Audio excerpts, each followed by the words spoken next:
Welcome to my Hebrew channel, Miel. I'm looking at Ruth 4, verse 13. In this part of the scripture, in this part of the writing, we're looking at something that we've been looking forward to. Boaz and Ruth get married, and they have a child. There are three different people involved in this story. It's Boaz, Ruth, and Jehovah. There are three different masculine verbs, and there's two feminine verbs. So we'll take a look at how they all fit together. It's a very well done story. Up to this point, our timeline has moved forward just over a span of 2 or 3 weeks, maybe. And now we're looking at 9 months because the story starts with the wedding and ends with the birth of the first child. So this verse does cover 9 months of time span. So let's get on with the study.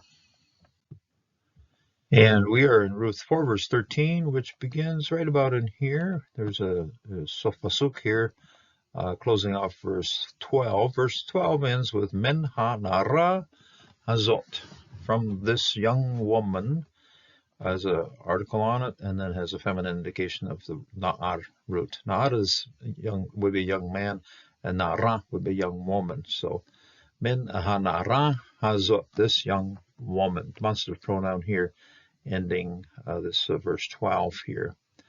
And siluk sof pasuk, and beginning next verse then with a vav. Va yekach Boaz et Ruth, and then Boaz took. This root here, normally if you look it up in the dictionary, it would come through as a lamed kof chet. The lamed has been pulled away with the process known as apheresis. And in its place, we have the yod, indicating the third person masculine prefixed form of this verb. So, and then he took, that is, Boaz took. It means, in this case, in this context, he married her. He physically, it would be, okay, hold on, grab onto. The kof here, of course, always tells you something that has rope and ties. He tied himself to, okay, so, v'yakach, and he tied himself to a root, that's tied the knot, as another way of saying it in English idiom. So, and then Boaz tied the knot to Ruth, with Ruth, and this is a direct object marker here, with the makef tying this first syllable to the rest of the word here, or the rest of the name. And then he took Ruth, tehi, and she was to him. So this is a prefix feminine verb of to be. Okay, then she was, and we'll understand the past tense because of the vav here. So, but to he, and then she was.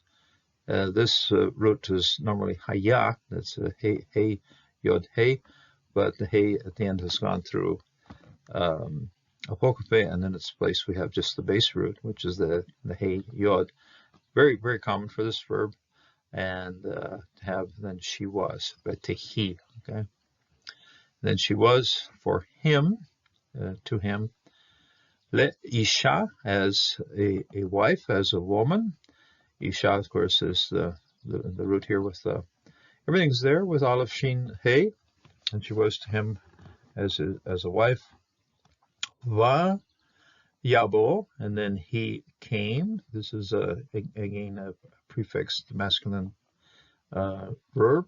The root here would be bet vav aleph. The vav often does not appear in the construction with just straight prefixing here. So we have vayabo, and then he came. The same parallel construction of vayakach. Okay, vayakach, vayabo. Both of these are very parallel actions. He took, and then he came. He came. Eliha, towards her. Okay, so this preposition here, and attached to that is a hey, which is to her.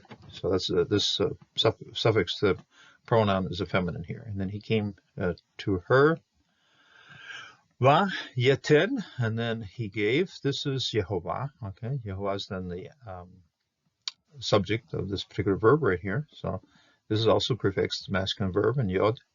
All of the masculine verbs here are prefixed in yod. So you have yakach, yavo, yeten, and then he gave, Jehovah gave Lach, to her. Okay, that's to the Isha, that's to Ruth. The antecedent of this particular suffix pronoun is going to be Ruth, is feminine here. This little dot right here has to be taken as a peak. It's stuck down kind of low. It looks a little bit like a here, like over this one, but no, it actually has to be understood as a peak. So, and then Jehovah gave to her Heron. Okay? Har is to become pregnant, and this is the noun form of it. This is the noun of to become pregnant, and this is pregnancy. So this is Heron. Okay. There's the dictionary will put the nun as part of the root, but a nun at the end like this will often give us a sense of emphatic. You'll have, in fact, the yon, the on sound is often quite an emphatic thing, like Hamar Chadon. You see it sort of in there, and you see it El, and the great high God El Yon. So this Yon is an emphatic sense, even though it is part of the root. They're not going to separate that out as an emphatic nun, but it does make it look very emphatic. In other words, oh, this really happened. Okay, boom, Heron, she really did get pregnant. So yeah, and this was a gift from God. Okay, Yeten Yehovah Lach, and God gave to her Heron, a great pregnancy. Teled Ben, and then she gave birth to a son. Okay, a son, and then Siluk Sof Pasuk to close off verse 13 here, and this is a feminine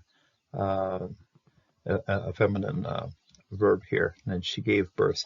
This is the verbal form of a well-known noun as Yeled. Okay, it's known as a Yeled. That's a Yod Lamed Dalet, and that's a child. And then to give birth to a child is Teled. The causative form in masculine is used to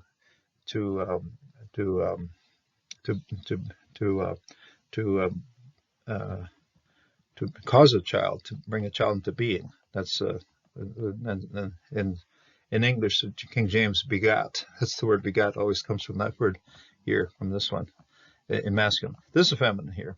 But tell it. And then she gave birth, Ben, to a son. And then the rest of the story is going to be centered on the meaning of this son and what has happened, and where this marriage has gone, is going forward. So, as I said in the introduction, this particular verse covers a span of 9 months, and because from the time of getting married to the time of giving birth, she gives birth to a son.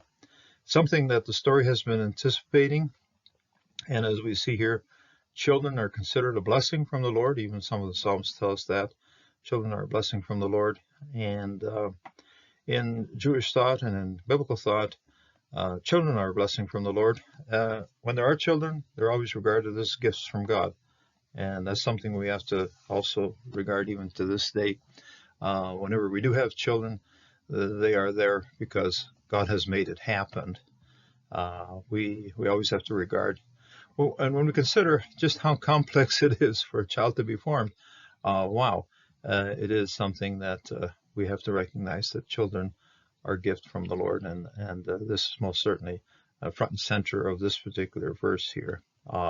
When the Lord gives us children, we have to regard them as something the Lord is giving to us. So God bless, may God strengthen you in this day, and may you consider your children and your grandchildren as gifts from the Lord. Until the next time.